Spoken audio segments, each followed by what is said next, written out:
أعوذ بالله من الشيطان الرجيم من ذا الذي يقرض الله قرضا حسنا فيضاعفه له أضعافا كثيرا والله يقبض ويبسط وإليه ترجعون সূরা আল বাকারা 2 নম্বর সূরার 245 নম্বর আয়াতে আল্লাহ সুবহানাহু ওয়া তাআলা বলছেন, কে আছে যে আল্লাহকে উত্তম ঋণ দেবে এবং আল্লাহ সুবহানাহু ওয়া তাআলা তার জন্য তা বহুগুণে বাড়িয়ে দেবেন। আর আল্লাহ সুবহানাহু ওয়া তাআলা সংকীর্ণ করেন ও প্রসারিত করেন এবং তোমাদেরকে আল্লাহ সুবহানাহু ওয়া তাআলার দিকেই যেতে হবে।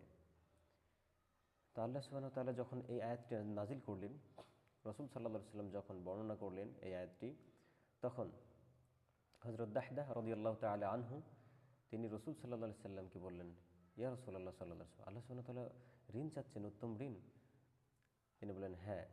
তখন দাহদাহ রাদিয়াল্লাহু তাআলা আনহু, আবু দাহদাহ রাদিয়াল্লাহু তাআলা আনহু তিনি বললেন, ইয়া রাসূলুল্লাহ, আমার এই যে খেজুরের বাগান, যেখানে 600টি খেজুর বিশিষ্ট একটি বাগান রয়েছে, যেখানে আমি নিজে আমার পরিবার সহকারে থাকি, তো এই বাগানটি আমি আল্লাহ সুবহানাহু ওয়া তাআলাকে আমি ঋণ হিসেবে, উত্তম ঋণ হিসেবে আমি দিয়ে দিলাম। তো দেখেন, তিনি বাসায় গেলেন, বাসায় গিয়ে বিবিকে বললেন যে এখান থেকে আমরা অন্য জায়গায় চলে যাই, এটা আমাদের নেই, আর এটা ঋণ দিয়ে দেওয়া হয়েছে। তিনি বললেন যে ঋণ দেওয়া হয়েছে? বলে, হ্যাঁ, আল্লাহ সুবহানাহু ওয়া তাআলাকে আমরা ঋণ দিয়ে দিয়েছি, অতএব এখান থেকে চলে যাই। তো তার স্ত্রী কী করলেন? কোনো অভিযোগ করলেন না, সুবহানাল্লাহ, কোনো অভিযোগ করলেন না যে কেন, অন্য বাগানগুলোও তো ছিল, তো ওখান থেকে দিতে পারতে, এটাই কেন? তিনি বললেন, ও আচ্ছা, ঠিক আছে। তিনি তার সন্তানের হাত ধরলেন, হাতে যে খেজুরগুলো ছিল সেটাও রাখলেন, এমনকি মুখে যেটা ছিল সেটাও রেখে দিলেন এবং ওইভাবে করে বাগান থেকে বের হয়ে গেলেন। সুবহানাল্লাহ।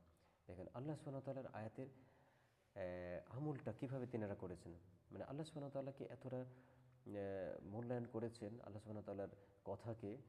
এই জন্য সবচাইতে প্রিয় বাগানটা যেখানে বসবাস করতেন, সেই বাগানটাই তিনি কী করলেন? আল্লাহ সুবহানাহু ওয়া তাআলাকে উত্তম ঋণ হিসেবে দিয়ে দিলেন। কারণ আল্লাহ সুবহানাহু ওয়া তাআলা বলছেন যে এরই বিনিময়ে আল্লাহ তাআলা বহু গুণে বাড়িয়ে দেবেন। সুবহানাল্লাহ। আল্লাহ সুবহানাহু ওয়া তাআলা যখন বলছেন যে এটার বিনিময়ে বহু গুণে বাড়িয়ে দেবেন, তাহলে আল্লাহ সুবহানাহু ওয়া তাআলার বাড়ানো, বৃদ্ধি করে দেওয়া, উত্তমভাবে সেটার প্রতিদান দেওয়া কতটা সুমহান হবে। সুবহানাল্লাহ। আসলে বিষয়টা সাহাবায়ে কেরাম রাদিয়াল্লাহু তাআলা আনহুম আজমাইন, তিনারা যেইভাবে করে এই বিষয়গুলা আমল করেছেন, আসলে আমরা সেইভাবে করে চিন্তাও করতে পারি না। আমরা চেষ্টা করব আল্লাহ সুবহানাহু ওয়া তাআলা আমাদেরকে যেন তাদের মতো আমল করার তৌফিক দান করেন। আমিন। আসসালামু আলাইকুম।